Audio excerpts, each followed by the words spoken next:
Bom, vamos seguir agora com o nosso programa, com a palestra do Dr. Eliezer. E é praxe nesses eventos que se leia um pequeno resumo, né, do currículo do convidado. No caso do Dr. Eliezer, essa é uma tarefa muito difícil, porque resumir o currículo dele realmente é bastante complicado. O filme é muito rico, mas ele mostra apenas uma parte das atividades do Dr. Eliezer.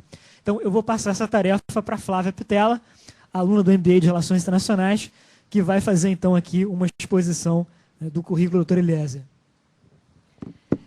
Caros alunos, professores, coordenadores e demais presentes, boa noite.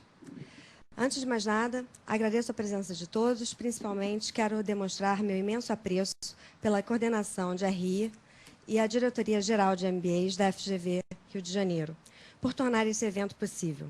Essa noite, terei a honra de fazer a introdução da palestra do nosso convidado especial, que, além de ser um profissional excepcional em sua área de atuação, possui 60 anos de intensa experiência no desenvolvimento de pesquisas minerais, extenso conhecimento internacional de gerenciando atividades comerciais e planejamento estratégico de negócios. Nosso ilustre palestrante nasceu em 4 de maio, na cidade de Nova Era, em Minas Gerais. Formou-se como engenheiro civil pela Universidade do Paraná e fez cursos de pós-graduação nos Estados Unidos e na Europa. Atualmente, exerce as seguintes atividades. É presidente honorário do Conselho de Administração da MMX Mineração e Metálicos S.A., vice-presidente do Conselho de Administração da MPX Energia S.A., presidente honorário do Conselho de Administração da LLX Logística S.A., vice-presidente do Conselho de Administração da OGX Petróleo e Gás Participações S.A., vice-presidente do Conselho de Administração da OSX Brasil S.A., vice-presidente do Conselho de Administração do Grupo Monteiro Aranha, membro do Conselho de Administração do Grupo Bungre, membro do Conselho de Administração da FICAP,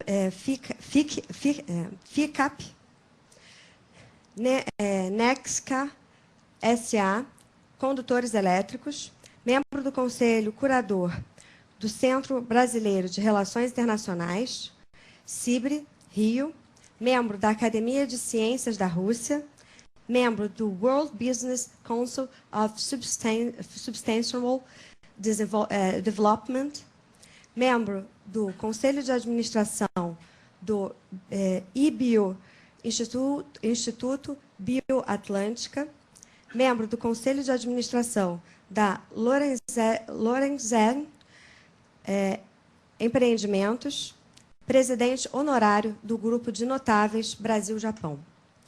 Já exerceu cargos como ministro de Estado da Secretaria de Assuntos Estratégicos, em 1992, presidente da Rio Doce Internacional, em Bruxelas, em 1986, presidente da Companhia Vale do Rio Doce, criando, entre outras, as seguintes empresas: Florestas Rio Doce, Celulose Nipo Brasileira, Senibra, Vale Sul, Alumínio S.A., Alumínio Brasil, Alubras, Mineração Rio do Norte, S.A., Mineração Serra Geral, S.A., presidente da Companhia Vale do Rio Doce, Europa, e presidente da Rio Doce Internacional, em Bruxelas, em 1979, presidente da Itabira Essiner,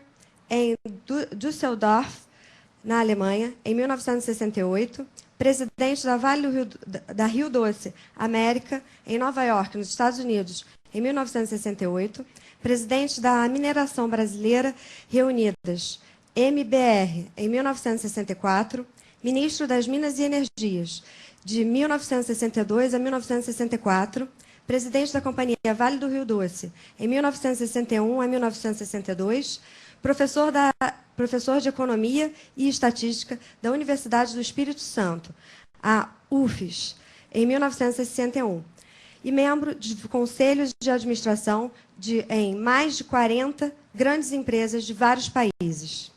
Eu convido agora, para assumir a mesa e começar o nosso debate, o doutor Eliezer Batista.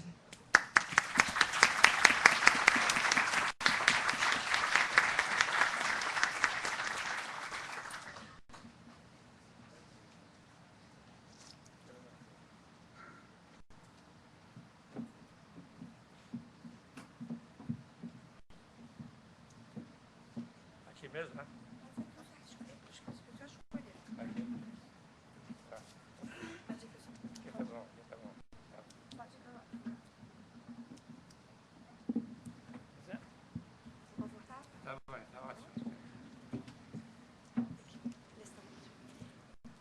Bem, boa noite para todos, boa tarde para todos, boa noite. Tá. Bom, primeiramente, eu quero agradecer a Flávia aqui, que fez um esforço aí, me ajudou a ter essa oportunidade aqui. Quero agradecer à Casa Atual, Fundação Getúlio Vargas, para mim é uma grande honra de ter essa oportunidade. E a ideia aqui é de trocar algumas ideias com os senhores, porque eu não, como retórico eu sou zero, ou abaixo de zero. Então é uma troca de ideias e aproveitando a experiência que a gente teve, e o grande prazer que eu gosto de falar com a juventude é transmitir aquilo que a gente aprendeu e que pode ser aproveitado e melhorado, né? Porque essa é uma obrigação que todos esses que tiveram a oportunidade de fazer alguma coisa que deu certo, que as que não deram certo ninguém quer, né? É transmitir aos outros, né? Isso eu faço com grande prazer, viu? Acho que não preciso falar sobre isso, mas o nosso problema é a educação. Todo mundo fala nisso e tudo, mas ninguém sabe fazê-lo como fez a Coreia, por exemplo, né? Então, enquanto você não vencer essa etapa de educação, a gente vai se arrastando por aí, cometendo erros desnecessários que dá pena a gente, né? Quer dizer, país com tantas oportunidades, mas que estão fazendo erros demasiados que nos atrasam com relação aos outros, né? Eu conheci a Coreia, por exemplo, como era um montão de ruínas, né? A Coreia, depois da guerra, nos anos 50, era um montão de ruínas. Veja a Coreia, o que é hoje, né? Tudo à base de educação, né? Então, isso daí, nunca tirei isso da cabeça, e essa preocupação aqui é muito grande, mas eu nunca vi uma abordagem bem feita do estilo da Coreia. Aliás, andei escrevendo algumas coisas sobre isso, para aplicar isso aqui e ganhar tempo e recuperar o tempo perdido, que foi muito grande, para tirar o Brasil desse buraco que a gente está aí, né? Bom, mas então a ideia aqui seria, pelo que eu entendi, falar sobre relações internacionais, né? É claro que as relações internacionais têm vários ângulos, né? Eu me meti nelas de várias maneiras e para esses negócios grandes, cujo mercado interno não é suficiente, alguns produtos você já ultrapassou a capacidade de absorção do mercado interno, então você tem que voltar para fora, né? E hoje, com a questão da globalização da economia, é uma realidade que você não pode ignorar e que tem vantagens e desvantagens, tem que saber navegar nesses mares complicados, né? Então, o conhecimento do exterior sob 360 graus, todos os azimuts, né? É muito importante, porque até aí a educação tem um papel muito importante, viu? Que não é só a questão de línguas, mas a questão de história, a questão de você conversar com o cidadão dentro da cultura dele. Não é nosso hábito fazer isso, né? Você muitas vezes conversa com o outro dentro da sua cultura. Não é isso. Quando a variável dependente é você, então não é ele que tem que aprender a sua língua, você que tem que aprender a língua dele.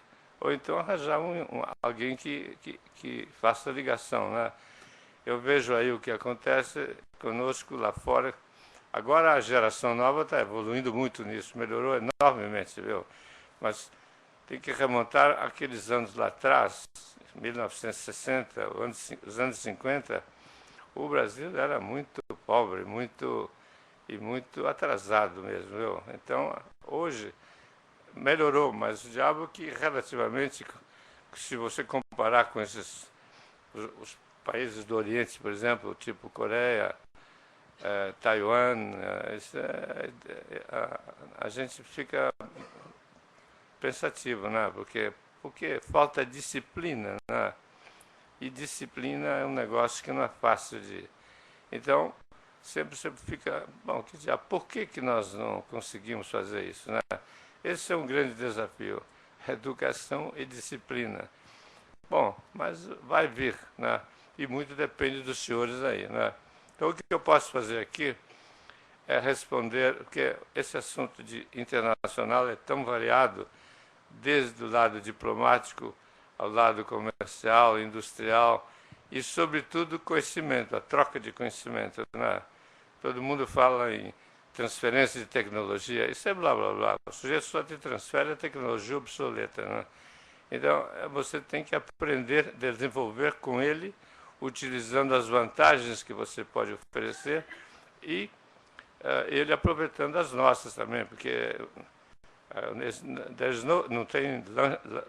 no free lunch, né? Ninguém tem almoço de graça, né?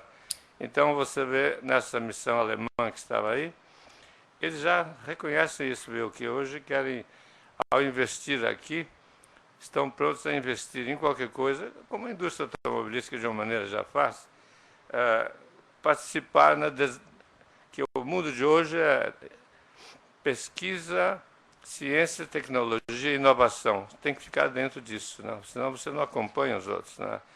Então, eles estão dispostos a investir aqui, desenvolver projetos, inclusive com tecnologias atualizadas, ou criar novas tecnologias, ou inovação com isso. Quer dizer, esse intercâmbio de conhecimentos, acho que é a parte mais importante que você tem da internacionalização para a nossa educação. E também educar o nosso pessoal lá fora e trazer gente de lá para cá, como a Índia fez isso. A Índia, eu conheci bem a Índia lá fora, os hindus lá fora, tudo isso que está acontecendo na Índia, a parte de informática, por exemplo, foi isso. Eles iam para lá, iam para as melhores universidades, e como os chineses e coreanos, a gente muito prática. No mundo moderno, você tem que dançar com a música da ciência e tecnologia. Isso não quer dizer que você não cuide de artes e de ciências sociais, ou o que seja, né? Isso tudo é necessário, mas a gente começa a casa pela fundação, não pelo telhado, né? Então eu me lembro na Europa que, enquanto nas universidades você tinha, nas melhores universidades, a Polytechnique de Paris ou de Zurich, né? Ou nos Estados Unidos, MIT, todo mundo, tinha gente de todo mundo se ocupando disso. A grande parte do nosso pessoal estava lá na Sorbonne estudando estétique de la phonétique, né? Coisas assim, muito importante também. Eu mesmo estudei música, e daí? Mas não está, com isso só, você não vai tirar o Brasil da miséria, né? Então tem que atacar, dar prioridade àquilo que é mais importante, que cubra a massa da população, tirar essa miséria da frente da gente, né? Bom, então isso eu acho que é um problema que ainda persiste, mas a geração nova acho que tem muita mais vantagem que o instrumental que você tem, as ferramentas que você tem hoje para andar depressa, estão aí presentes aí, é aprender a manejá-las, né? E isso que eu falo da questão da falar línguas, estar matemática e física atualizados, né? A maneira de pensar é fundamental nisso aí, viu? Hoje você tem uma maneira completamente diferente. Por que a Coreia deu aquela reviravolta, criou o leapfrog, que é, ignorando aquelas tradições antigas, que no Japão, por exemplo, até hoje não quiseram largar, estão ficando para trás, né? Alguma coisa importante. Os japoneses herdaram as virtudes prussianas, que na primeira, antes, até a primeira, depois da Primeira Grande Guerra, a cultura japonesa absorveu muita coisa da Alemanha, né? E depois da Segunda passa a se americanizar em negócios culturais, né? Então, isso daí nos impele a convencer a juventude de, primeiro, acertar na escolha da profissão e tudo, né? Quer dizer, você pode errar no varejo, mas não erra no atacado, não, né? Porque depois é difícil consertar, né? Então, e o que nós precisamos hoje realmente é desenvolver tudo que nós pudermos, absorvendo o que tem lá fora. A Índia é um grande exemplo para nós. E, infelizmente, a Índia, isso está só em cima, na classe de cima de Brahmans, que não percola para baixo. Isso vai ter problemas sociais tremendos no futuro, né? E a Rússia, que eu conheço bem, vai ter outros problemas, porque a Rússia é um país de pensamento patrimonialista, né, que não chegou a mudar a cabeça das pessoas. E que eu digo aqui, cabeça das crianças, desde criança. Você vê o que a Coreia fez? Agora, o mindset, a cabeça das crianças, né, hoje as grandes universidades americanas estão levando isso da Coreia, que foi pioneira nisso, né? Você, já no curso primário, você muda a cabeça da criança. Que cabeça de velho é difícil, estou incluído nisso também. Cabeça é difícil de mudar. Mas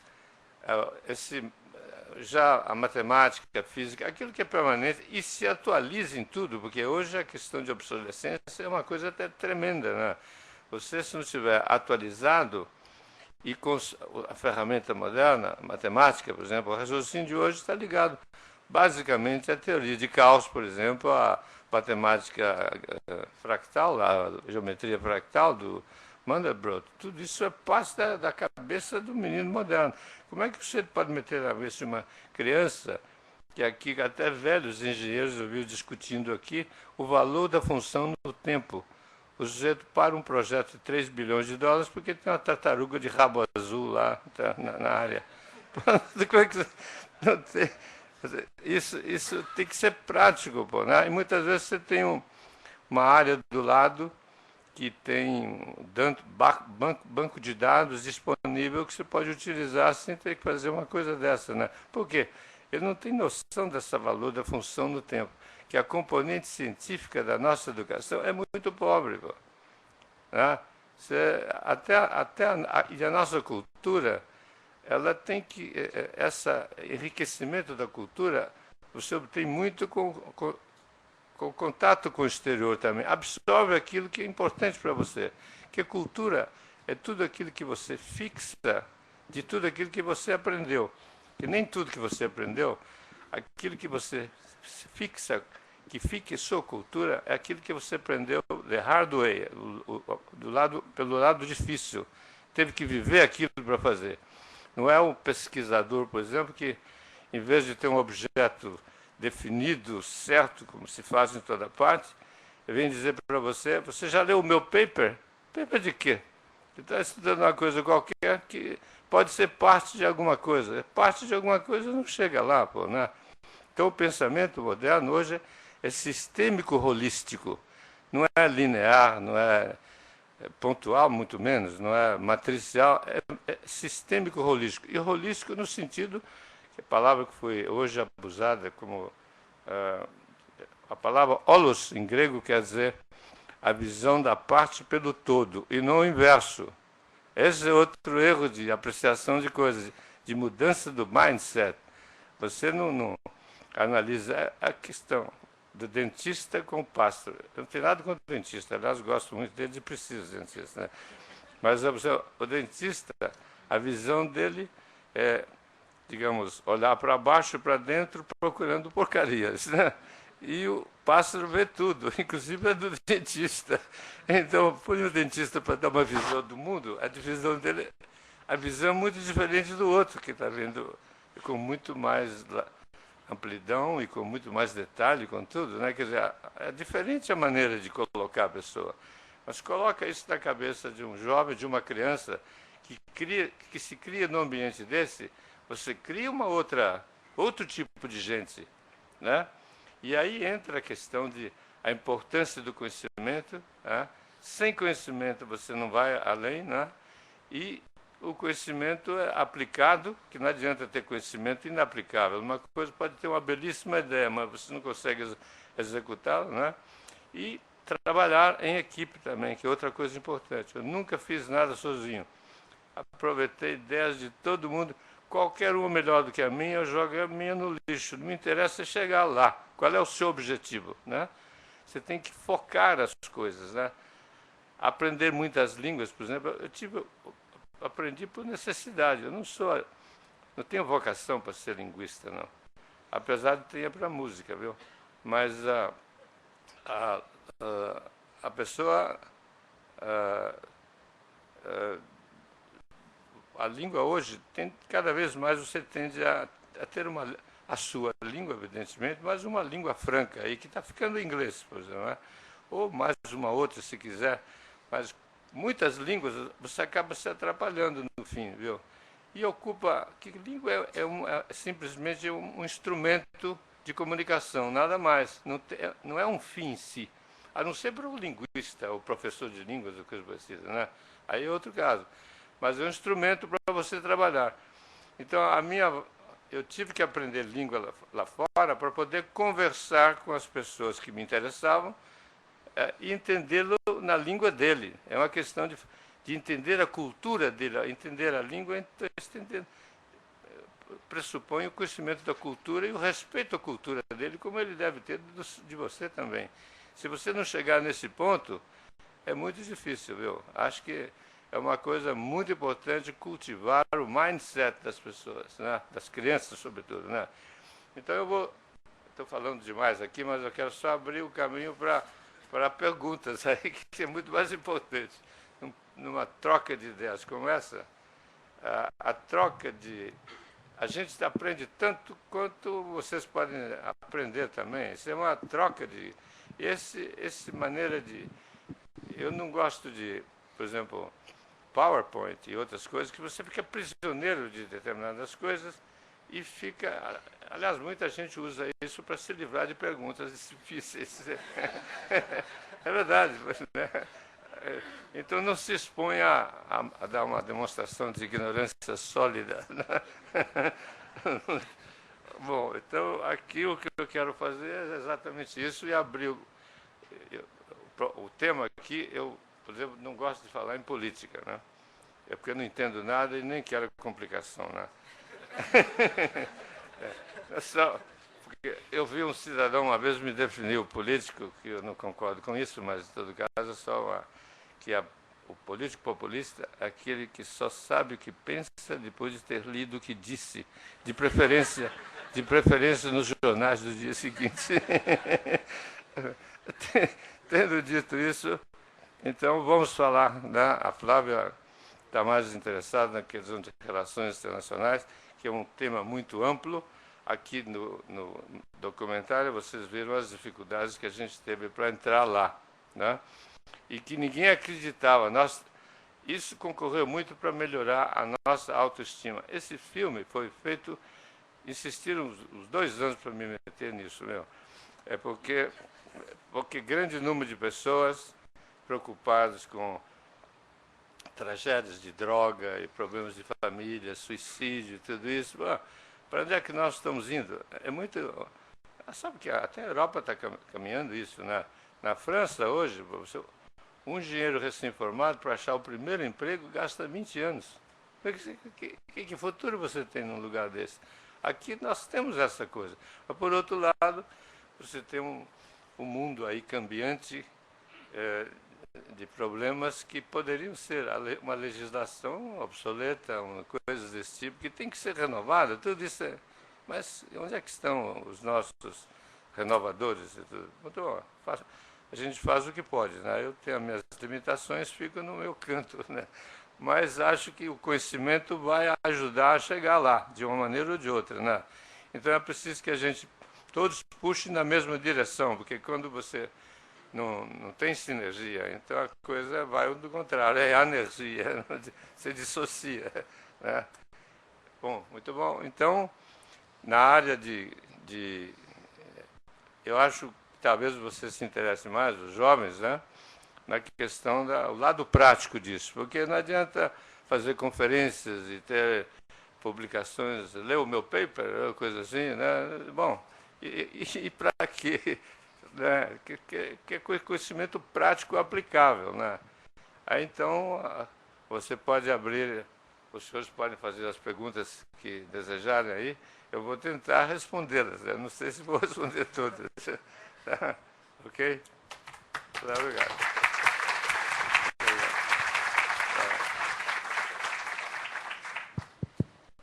Bom, nós vamos circular alguns microfones pela plateia e a ideia é juntar em blocos de 3 ou 4 perguntas, né? Bom, na verdade, como a maior parte do público não é dos alunos do MBA de Relações Internacionais, vocês também fiquem à vontade para fazer perguntas que fujam desse aspecto. Só um detalhe, por favor, quando vocês perguntarem, por favor, se levantem e falem no microfone para que o Dr. Eliezer possa ter uma visão de vocês.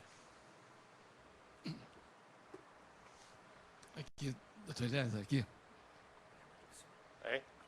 Tem, obrigado. Tá. Ok, obrigado. Boa noite. Meu nome é Adalberto Almendra, eu não sou do MBA. Sei. Sou um dos convidados. Eu gostaria de ter a sua opinião, quer dizer, a educação, eu acho que é talvez o ponto básico, ou seja, talvez a reforma de todas as reformas que o país precisa. O meu ponto eu queria ver a sua visão, o que precisa ser feito para que isso realmente desandasse no Brasil, mas, por outro lado, já que isso leva algum tempo até produzir efeitos práticos, no exato instante você tem uma crise na Europa, como já houve a da crise da queda do Muro de Berlim, a Rússia. O que a gente pode fazer para atrair toda essa massa de qualificados, uma vez que você tem no país uma dificuldade muito grande, ou cada vez maior, de encontrar pessoal qualificado?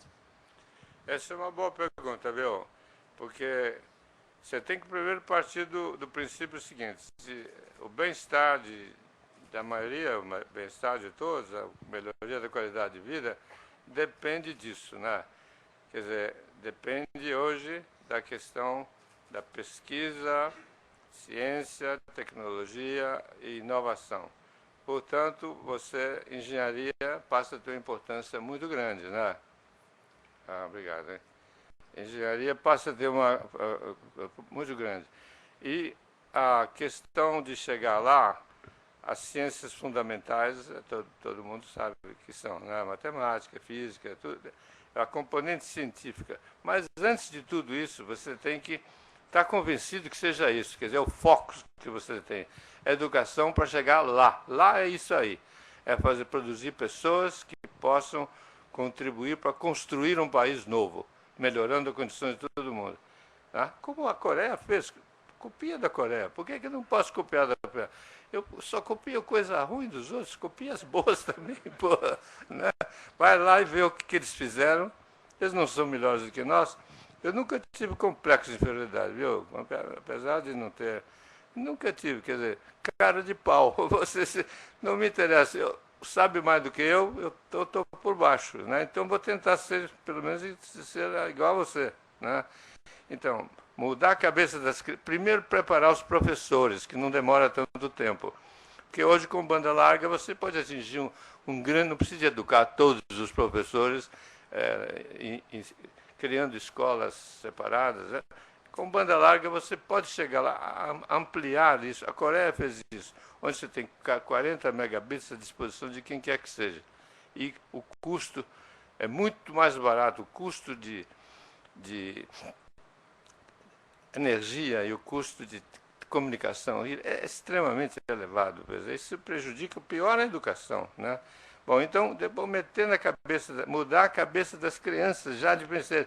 Professor velho, não, a pessoa aprender a escrever, isso é belle parole, não sai nada, né? Fica lá, vai fazer o que com aquilo, né? Tem que ser prático, vamos chegar lá. Essa juventude que eu conheci na Coreia desde o início, né, que hoje está com conhecimentos de biotecnologia, nanobiotecnologia, todas as ciências modernas, física quântica, física de partículas, física de alta energia, toda essa coisa, todo mundo já maneja isso em termos práticos, estão produzindo hardware com isso, né? Não esqueça que a própria bomba atômica é física quântica pura, né? Então, isso está fora do conhecimento nosso, está de longe. Aliás, os orientais, o centro de gravidade da educação está indo para o Extremo Oriente, viu? É uma pena, porque os países ricos do mundo ocidental foram construídos com isso, com ciência e tecnologia, né? Agora, você começou a exagerar pelo lado de... Não sou nada contra banqueiros também, pelo contrário, tudo é necessário, mas não exagere, né? Quer dizer, você passa o limite e troca, as prioridades mudam, e é claro que aí você desequilibra, traz um desequilíbrio e não atinge o seu objetivo. Eu posso criar uma coisa completamente distorcida. Se você, por exemplo, nós aqui tratamos determinados assuntos de economia, nem como finanças, é parte da finança, está mais ligada à questão de moeda, e não à questão de finanças como um todo, e da finança como parte da economia. A finança é parte da economia, não é a economia ela toda, né? E mesmo para que você tem supercomputing, tem todas essas coisas hoje modernas? É para você trabalhar com um grande número de variáveis. Eu trabalho com 4, 5 variáveis, pô. Como é que eu vou fazer? Onde é que eu vou chegar? Então, isso tem que ter na raiz do pensamento de todo mundo. Não é difícil responder na pergunta, que é uma grande pergunta, essa, de trazer gente de lá para cá, mas você tem que, para aproveitar isso, preparar o pessoal para receber. É o negócio do tango. Você não dança tango sozinho, dança, traz para alguém. O diálogo pressupõe alguém cá que vai receber aquilo ou que vai lá aprender e vem cá. Agora, no momento você vê a necessidade de mão de obra qualificada para estaleiros navais, aí, que é a tecnologia informática embarcada, tudo isso é muito mais complicado do que o soldador, por exemplo, antigo. Ele tem que ter conhecimento de muita coisa. Tá aí um exemplo recente desse navio que saiu lá não pôde navegar porque no sistema de soldagem todo ele está todo condenado. Bom, mas então traz, e é a grande oportunidade, mas aí o que atrasa tudo isso? São as leis trabalhistas, pô, mexe com isso, pô. Só tem obstáculo, tudo é obstáculo, parece que tudo é feito para impedir o empresário, o indivíduo criar empregos. E quem vai? O mundo inteiro, os governos todos... Eu sou comunista, eu já fui comunista, eu conheço muito bem como funciona aquilo. O maior prazer do cidadão comum dentro da União Soviética, no tempo da União Soviética, era roubar do governo, para ter a vingança que ele tinha, que só a classe superior tinha direito aos privilégios, o resto lá embaixo. Não, tem coisas muito boas, com alto grau de atenção para o lado social, que é o desenvolvimento social, o desenvolvimento do projeto Carajás, é o desenvolvimento onde as componentes ambientais, sociais e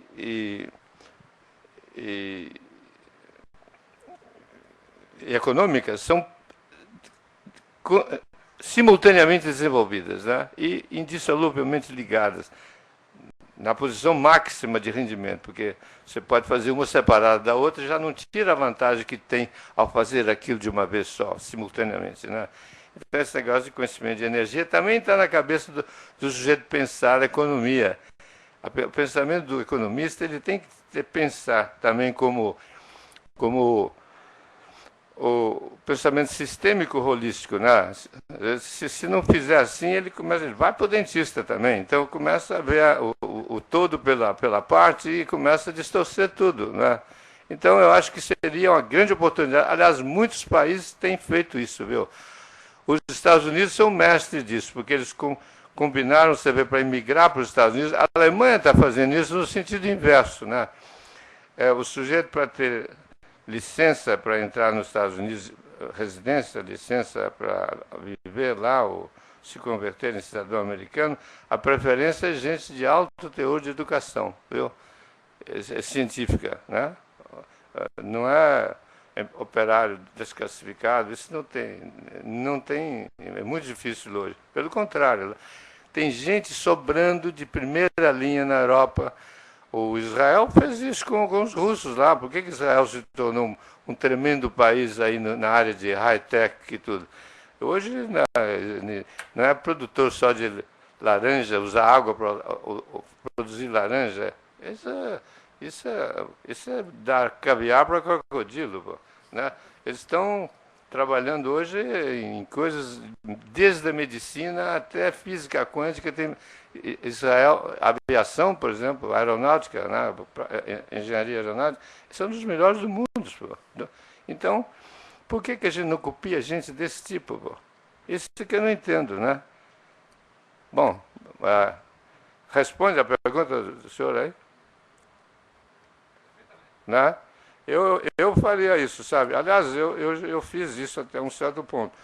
Na Barra do Rio Doce, a gente mandava gente para fora e trouxe muita gente para dentro. É claro que você enfrenta aí vários problemas no âmbito profissional. Essa mentalidade de meio monopolística, pseudo-monopolística, etc., ou a mentalidade de corporativista de determinada profissão. Por exemplo, médicos aí, eu tenho um filho que é formado em medicina na melhor escola da Alemanha, onde trabalhou com grande sucesso. Aqui não aceita o diploma de lá, aceita de Cuba. Eu não entendo isso.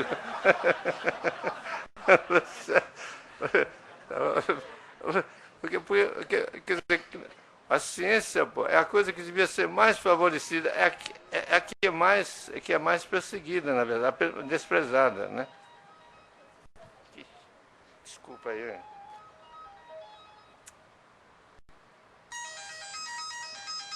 Chateação isso. Bom, mas então, mais uma pergunta aí? Boa noite, senhor Batista. Meu nome é Pedro, eu sou espanhol. Espanhol? Eu sou espanhol. Eu tenho uma avó da Galícia. Eu sou de Madrid, Ok. E eu estou aqui como estudante, como um desses europeus que estava sobrando. Morar aqui no Brasil. E eu assisti com bastante interesse o documentário, vi que o senhor tem uma visão de integração de América do Sul, dos sistemas logísticos e de compartilhar tarefas de comercialização no setor da mineração. Mas, assim, em geral, eu queria saber sua opinião sobre em que áreas poderíamos colaborar. Países como Espanha e Portugal, que agora, dentro da União Europeia, somos dos países fracos que estão sofrendo e parece que nós não encontramos respostas dentro da União Europeia e talvez poderíamos encontrar resposta aos problemas económicos dentro da região ibero-americana. Então, aproveitando nossas línguas português e espanhol, que são mutuamente entendíveis, eu queria saber sua opinião de em que áreas poderíamos colaborar mais na região ibero-americana. Obrigado. Olha aqui, isso aqui nós já estamos fazendo, viu? O grupo EBX, que eu sou lá, do Ike, lá, meu filho aí, ele já está fazendo isso. Nós temos com a Espanha contratos com as grandes companhias, os maiores engenheiros, companhias de engenharia, ou até de construção também, estão trabalhando conosco aqui no Rio, no Açu, aí. ACS, por exemplo, né? TR, né? Tudo essa... A Sona está trabalhando conosco. Estamos importando operários da Espanha, soldadores, por exemplo, gente desse tipo. Na metalurgia também. E do País Basco, sobretudo Basco e Catalunha, porque na Espanha você tem Catalunha é uma coisa e o País Basco é outra. Eles desenvolveram muito mais, porque levaram por o lado da Coreia, né? Os outros estão um pouco ainda na base da guitarra e tal, mas está indo muito bem também. Também vale. Pô. Tudo vale, a questão do timing, do negócio. Né? Então, a Espanha é uma grande oportunidade para nós. Viu? A língua favorece muito e tem muita gente... Olha, a surpresa que eu tenho tido na Espanha, que, por exemplo, só para te dar uma ideia, você deve saber disso, a melhor medicina para oftalmologia do mundo é Barcelona. Entendeu? Então, tem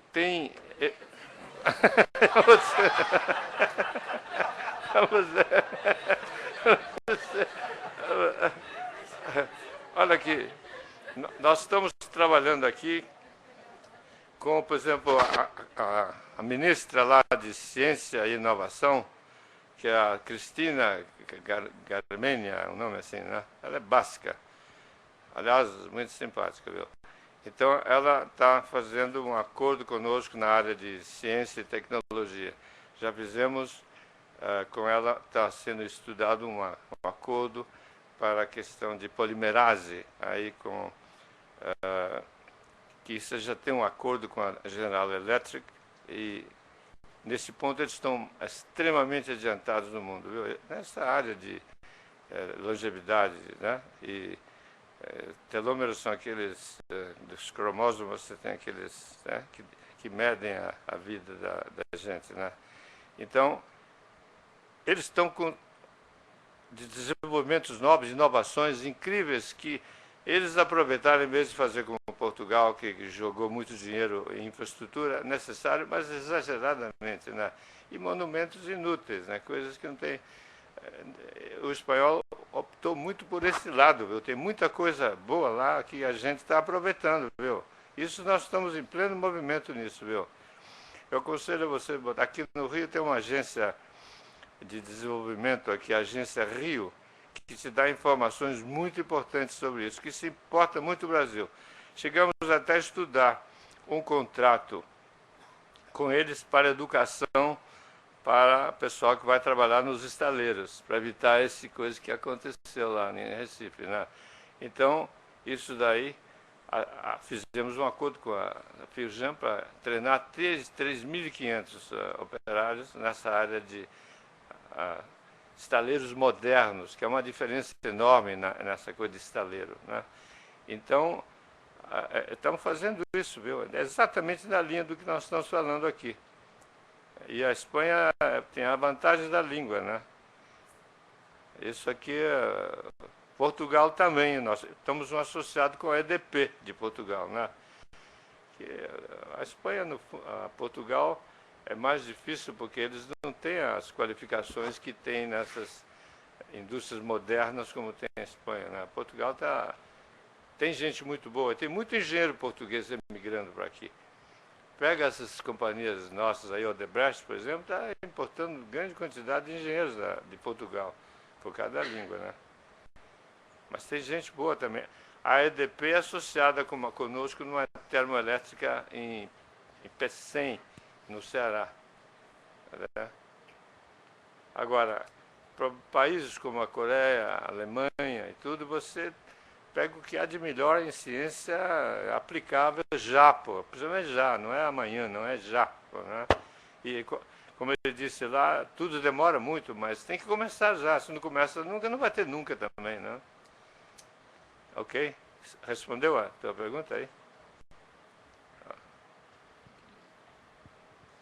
Sim, primeiramente, queria ver se dá para baixar um pouquinho o ar, porque estão passando os pinguins aqui perto. eu acho assim, o Brasil, desde sempre, né, o senhor já viu grande parte da nossa história, sempre exerceu muito bem a vocação de produção de commodities, né? O que o senhor vê num futuro próximo, digamos assim, presente, rumando para um futuro próximo, em que o Brasil pode se destacar como inovação, como alguma coisa que tenha um pouco mais de valor agregado, um pouco mais de não só produzir commodities e exportar commodities? Que ramos da economia que o Brasil poderia... Essa é outra pergunta importante, viu? É o maior problema que nós temos hoje, que nós já tivemos mais desenvolvidos do que hoje. Nós estamos crescendo como rabo de cavalo, para trás e para baixo, entendeu? Por exemplo, se a gente continuar nesta linha, vamos virar como um país africano no tempo da colonização europeia, né? Eu nunca vi um país ficar rico com matérias-primas. A matéria-prima mais importante é a cuca, viu? É a cabeça, né? Então, é educação. Você volta de novo na educação, né? Então, eu vou te dar 2 exemplos clássicos aí que estão acontecendo agora e nós vamos ter que enfrentar. Por exemplo, o Rio Grande do Sul exporta couros para a China, né? Os chineses vendiam sapatos aqui com 30% mais barato. Aí tem manipulação cambial, tem o diabo aí dentro. Mas o importante é o seguinte, que eles estão levando todas as possibilidades de valor agregado nossas. Então levaram 5.000 operários gaúchos e empresários gaúchos para a China. E estão vendendo sapato ao Brasil com 20% mais barato que o nosso. Estuda as razões disso aí, você vai ver que é produtividade é educação, agressividade também na qualidade dos seus produtos, etc. A mesma coisa está acontecendo com pedras ornamentais. São exemplos primários, não estou fazendo exemplo complicado. O Brasil é um grande exportador de granito, que aqui tem granitos muito bonitos, né? Diversos desenhos movimentados, que têm uma aceitação muito grande para revestimentos de edifícios, para tudo, até para móveis de iates, mesas, instalações, vasos, tudo de granito, né? E isso aí era mais ou menos o monopólio dos italianos, Carrara, Forte dei Marmi, né? Porque eles compravam a matéria-prima bruta, a pedra bruta, levava para lá e processava. E dominava o mercado porque dominava o shipping, a navegação. Olha como é que esse negócio todo está ligado à questão de logística e essa questão de internacionalização, né? Então, os chineses inventaram navios equipados com todo equipamento para processar as pedras no navio, né? A tripulação chinesa mora no navio, então já pegam no Japão, por exemplo, com tecnologia japonesa, pegam no Japão contratos para revestimentos de edifícios, por exemplo, né? E já entregam o negócio aplicado no Japão com operário chinês, né? Quer dizer, tudo isso processado no navio. E, evidentemente, como os bons chineses jogam coisas no mar. Bom, a mesma agora que os italianos perderam o monopólio, né? Quer dizer, monopólio, controle do mercado, né? Os chineses com o quê? Com a navegação, né? Então, é um fator importantíssimo você ter. E eles estão chegando aqui com a maior frota do mundo nos próximos anos, que estão tentando comprar tudo FOB, em vez de CIF, né? Porque obriga você a levar o produto no navio dele. Então, ele é dono do mercado, se você não tiver o seu braço de navegação, ele leva isso no navio dele, quer dizer. Então, é outra coisa que vai tirar o valor agregado do nosso produto, né? Os italianos estão tentando fazer fábricas agora no Espírito Santo para processar a pedra e levar a pedra processada. Mas a tecnologia italiana em processamento é inferior à japonesa, que já usa laser e tudo. Quer dizer, aí você já ainda tem uma diferença a compensar de custo, né? Quer dizer, você podia também atrair tecnologia japonesa para processar a pedra bruta também, né? Quer dizer, tudo isso é um exemplo, mostra você essa coisa como é importante, essa questão da... A sua pergunta era mais sobre o quê? Eu estou me desviando dela. Pois é. Então, a inovação aí, não é inovação, aí é você inventar, gerar ideias novas. Que você está, por exemplo, se você... Nesse contrato primeiro que nós fizemos com o Japão, nós exigimos dele, tá bom, nós vamos fazer um negócio que é interesse de ambos, nós e seu, você tem uma motivação dos dois lados. Agora, nós vamos querer aprender a navegar também, então pedimos 40% do minério para nós entregarmos na China. E aí deu origem à navegação, criamos a Docinave. A Docinave foi a primeira companhia brasileira de granéis que chegou a ser a terceira maior do mundo, e com navios versáteis que transportavam minério e transportavam petróleo no mesmo navio, entendeu? Chegamos a ser a terceira maior do mundo. Agora, isso, se você quiser inovação em produtos sofisticados, aí a educação, o grau de educação é mais importante ainda. Mas nós temos muito terreno ainda para você competir em inovação. Por exemplo, aço. Porque, olha o que está acontecendo com o aço. O aço, hoje, a China está produzindo 800 milhões de toneladas de aço. Mesmo que eles queiram incluir mais 300 milhões de pessoas na economia, eles não vão conseguir isso sem inflação e sem grandes problemas. Lá também vão chegar as redes sociais, tudo isso vai chegar lá também. Mas, enquanto isso, o que eles estão fazendo? Estão dominando o mercado internacional de aço. E nós somos exportadores de minério. Nós, em 1984, compramos uma siderurgia nos Estados Unidos, da Kaiser, na Califórnia. Ela foi convertida num re-roller, para relaminar o produto nos Estados Unidos, mas levado do Brasil para a CST do Tubarão, que foi projeto nosso, projetado da Europa para cá, trazendo para cá, capital. Nela, o general Geisel, que era o presidente, queria que fosse capital brasileira. Tudo bem, mas entregou a Sidebras, porque disse que a Vale do Rio Doce era companhia só para mineração, não sei porquê, né? Então, você conseguiu exportar, em vez de minério de ferro, exportar slabs, placas para serem processadas nos Estados Unidos. Como nós não entendíamos nada de siderurgia, na Vale do Rio Doce, né, convidamos os japoneses para ser sócios conosco, 50-50, né? Até hoje está dando lucro essa companhia, porque entrou na hora certa, produtos de alta qualidade, e você valorizando um produto seu, para o qual nós temos vocação,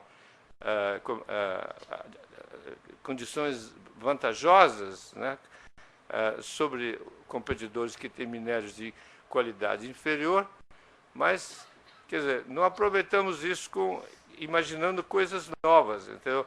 Agora, a partir daí, eu vou te dar um exemplo da inovação. Por exemplo, a Toyota está projetando um carro novo para usar 100 quilos a menos do que o carro normal aí, porque isso tem muita influência na questão do motor e da eficiência do veículo, né? Então, o que eles estão fazendo?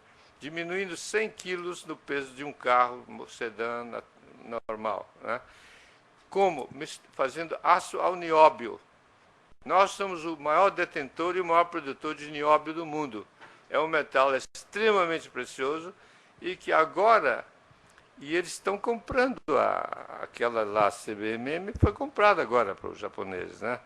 Quer dizer, esse negócio aí abre o caminho para você inovar num bocado de produtos, por exemplo, as estruturas metálicas hoje, pontes pênseis, tudo com aço ao nióbio, né?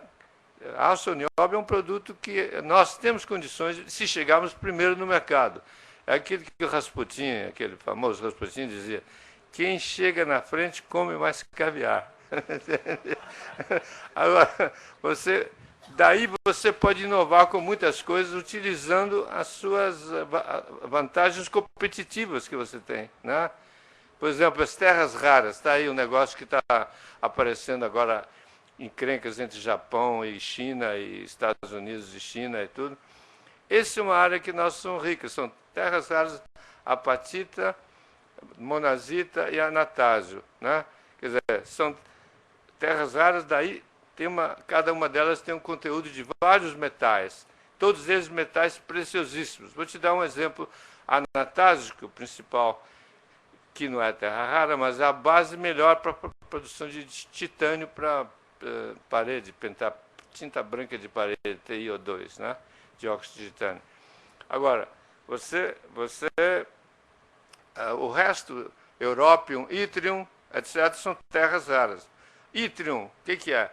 Você não pode hoje ter vermelho na televisão se você não tiver Yttrium, né? Não existe. Você tem mísseis, antimísseis, tudo isso usa Yttrium, entendeu? Uma série de produtos hoje, essa screen, essa tela móvel do iPad, né? Você tem que usar aquilo ali, é uma liga de índio, olha bem, índio e estanho, pô. Só tem um fornecedor no mundo disso, pô. Então, nós temos esses materiais, mas agora que estão começando a dar importância a isso. Quer dizer, para você entrar numa competição de tecnologias de ponta muito avançadas, você vai demorar muito mais tempo, mas nós temos essas coisas que aproveitam as vantagens competitivas de alguns dos produtos nossos, porque você vai competir com a Samsung, por exemplo, no campo de eletrônica de consumo aí de alta definição, televisão de alta definição, aí você vai gastar muito mais tempo. Mas pode encurtar isso trazendo gente de lá, fazendo associação com eles aqui, porque lá, por exemplo, o caso da Espanha. O que você vai fazer na Espanha hoje? Não tem muito futuro na Espanha, né? Porque a construção civil desapareceu praticamente, porque a costa está toda... E hoje o sol virou um grande inimigo, né? Porque você olha bem o que está acontecendo em Punta del Este e Austrália, a melanoma, né? A melanoma, hoje qualquer pessoa de pele muito clara corre um risco tremendo de melanoma. E é a melhor receita para você passar câncer para o cérebro, tá aí, né? Então, isso tudo daí são vantagens que você tem. Embora o turismo vai sofrer nesse campo também, nós não temos muita vantagem nisso. Punta del Este está aí para dar um exemplo disso, né? Que está aquele buraco de ozônio lá, está emigrando para o Rio Grande do Sul, né? Bom, então, eu acho que esse negócio daí inovação, as universidades, por exemplo. Você cai no caminho das universidades. A Coreia, sabe o que a Coreia fez? Toda coisa na Coreia, o sucesso é a junção da universidade com a empresa, né? E agora, quando eles querem vir aqui, o que está acontecendo é que eles exigem, para a questão de licenças ambientais, que é um abacaxi monumental que tem aí, né? Porque o cidadão que vem discutir biologia com você, a biologia dele é da Idade Média ainda, então você não pode conversar cientificamente com ele. Então vem cada absurdo tremendo aí, né?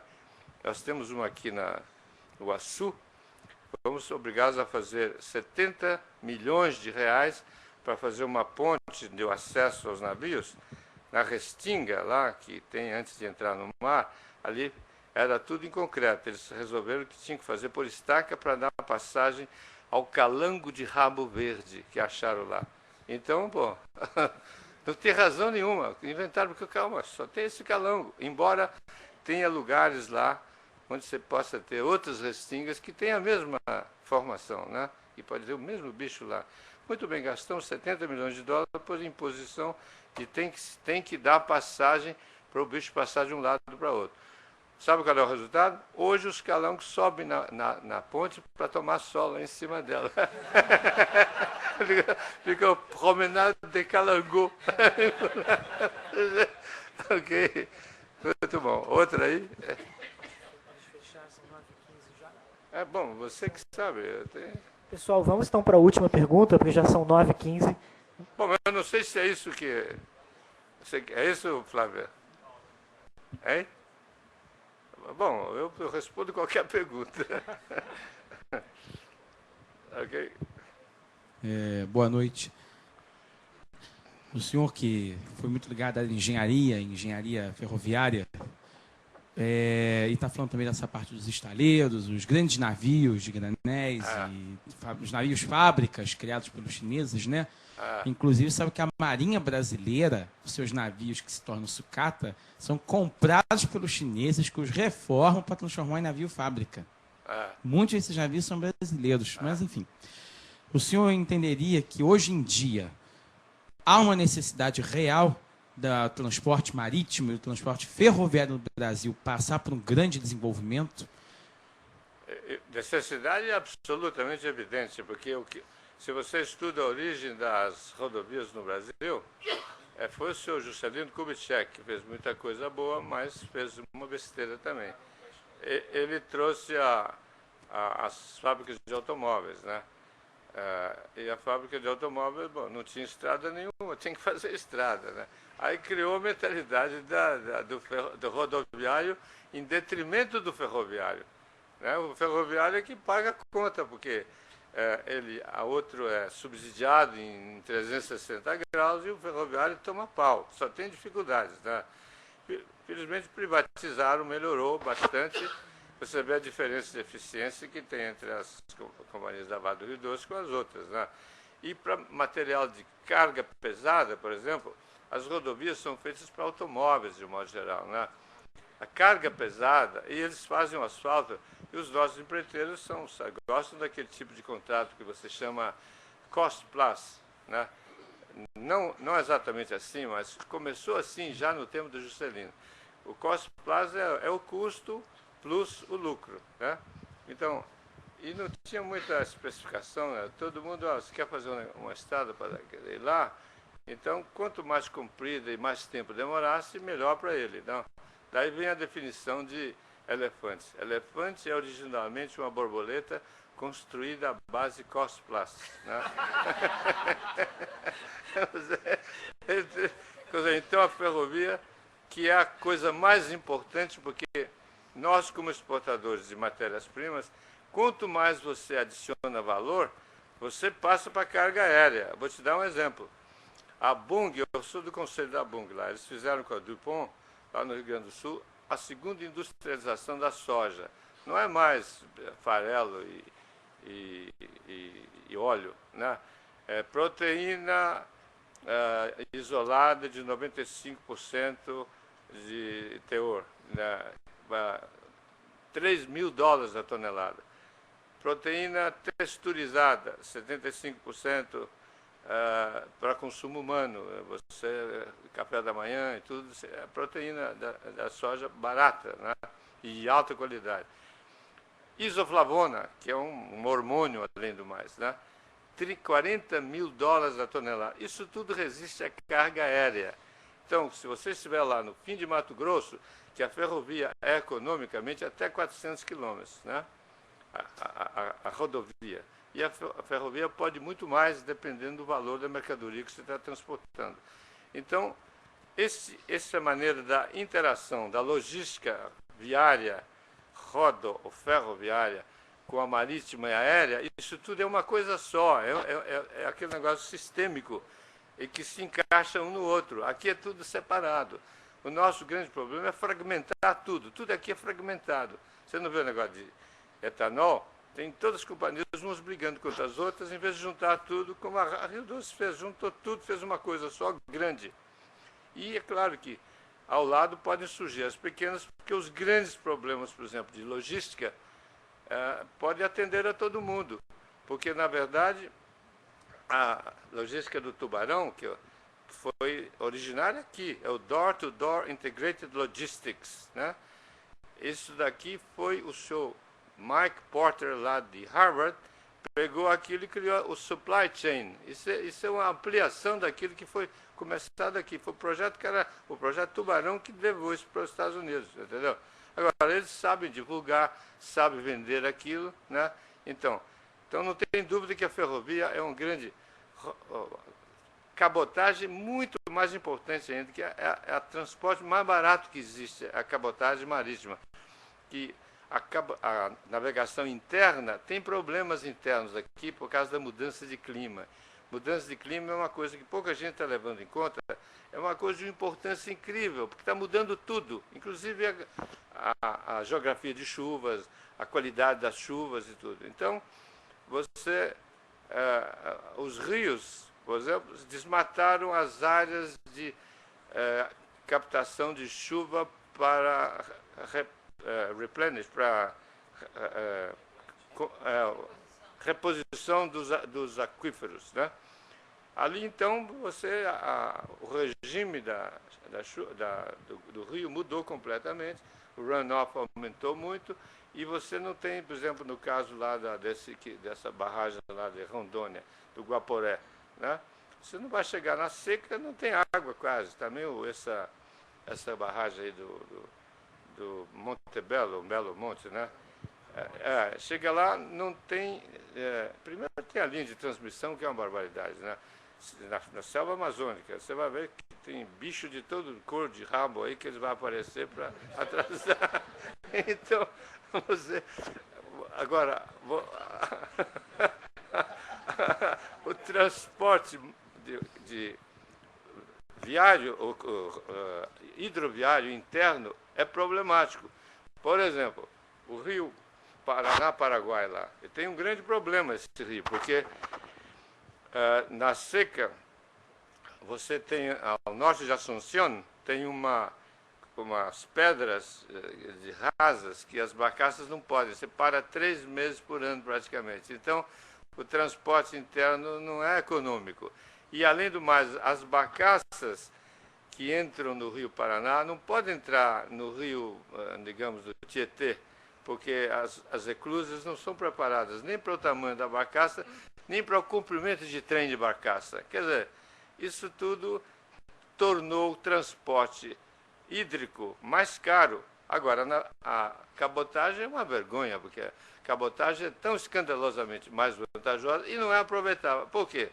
Quando você vai estudar, a origem do empresariado que se ocupou disso no passado não é a mais cristã que você pode imaginar, né? Então você só tem, não diria, um ratazanato aí organizado. Devia e vai ser, alguém vai fazer isso, viu? Tem que abrir. Isso é uma vergonha, isso é um grande desafio, isso é logística, né? Por que a logística é importante para o Brasil? Eu vou te dar o exemplo da Aracruz, por exemplo. A logística, nós estamos no sul do hemisfério sul, e os grandes mercados são todos do hemisfério norte, né? E agora, na Ásia, sobretudo agora, a China, né? Então, para chegar lá, você tem que vencer essa composição de distância com o valor do produto, né? Então, aqui, hoje, a cabotagem aqui no Brasil, 85% da economia brasileira está a 200 quilômetros da costa, né? Então, a maior facilidade que você tem para distribuir os produtos ao longo da costa é isso aí.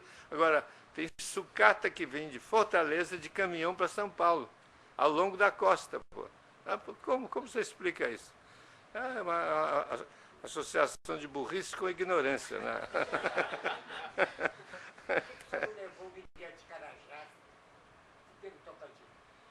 O Tocantins? Mas o Tocantins, ele é um rio que... você disse navegação? Não, você tem problemas de navegação muito fortes, né? Primeiro, tem o rio, varia muito de... A vazão na foz lá é muito... Na seca cai por menos da metade. Então a capacidade diminui das turbinas, né? Você tem que fazer turbina a carvão ou a gás natural. Isso tudo encarece também, né? E esse negócio de chuva, alteração do regime de chuva, está trazendo tremendas complicações. O Rio Doce, por exemplo, nós estudando o Rio Doce, né? A vazão dele em 50 anos, 50 ou 60 anos, não importa tanto, caiu 5 vezes, caiu de 5.000 para 1.500 metros cúbicos. Né? Você vê? Não é nem poluição da água, é falta d'água. Então, o regime de chuva está mudando, porque a evaporação está aumentando, o calor aumenta, né? A evaporação aumenta, os ventos são muito mais fortes, mudam a geografia toda da chuva, pô. E você acaba, zonas que eram agrícolas deixam de ser, chovendo no deserto e faltando água onde, né? Isso aí, tudo erro de apreciação das coisas, né? Tá bom? Ótimo. Bom, eu vou pedir um último favor ao senhor, que é, por favor, para autografar o livro do senhor, que vai ficar aqui na biblioteca. E nós queremos fazer uma última homenagem também aqui, por favor, meus colegas. Qual é a homenagem? Entregar uma placa ao senhor. Placa comemorativa, por exemplo. Espera aí, antes disso eu me desculpo do meu vocabulário pouco social, mas eu agradeço muito a atenção dos senhores aqui, a presença aqui. Eu acho que isso é, como eu disse, uma troca de ideias, né? E nós estamos à disposição em tudo aquilo que pudermos ser úteis aí, porque acho que conhecimento é aquilo que mais vale, né? Então, ok, posso fazer uma cara inteligente? Obrigado. Obrigado.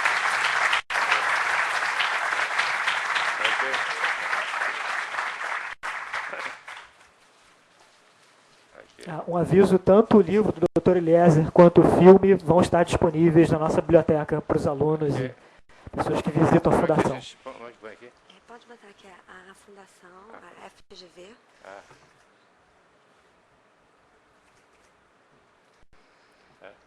Aí o senhor diz o que eu quiser, só a Fundação, aí o senhor faz uma dedicatória.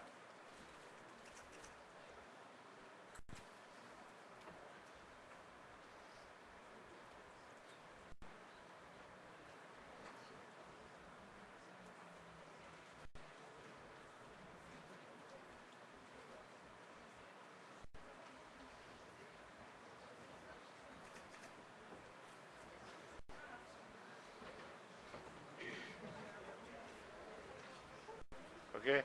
Tá ótimo.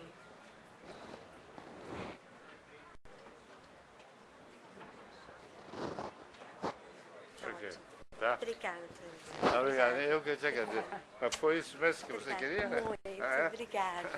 Vocês falei muita besteira. Dr. Eliezer, muitíssimo obrigado. Fica como uma recordação. Muito obrigado, hein? Olha, nós batemos obrigado. um papo de hoje. Ok? Tá bom. Obrigado aqui. Aqui é para o senhor com as minhas flores que eu quero lhe oferecer para o Muito obrigado a todos vocês, não só pelo comparecimento, mas também pelo altíssimo nível das perguntas e pela educação do público. Né? Uma ótima noite. Ok. Foi esse mesmo? Foi a primeira vez que eu vejo casa cheia e com perguntas educadas, sem louco de palestra. Isso é muito raro.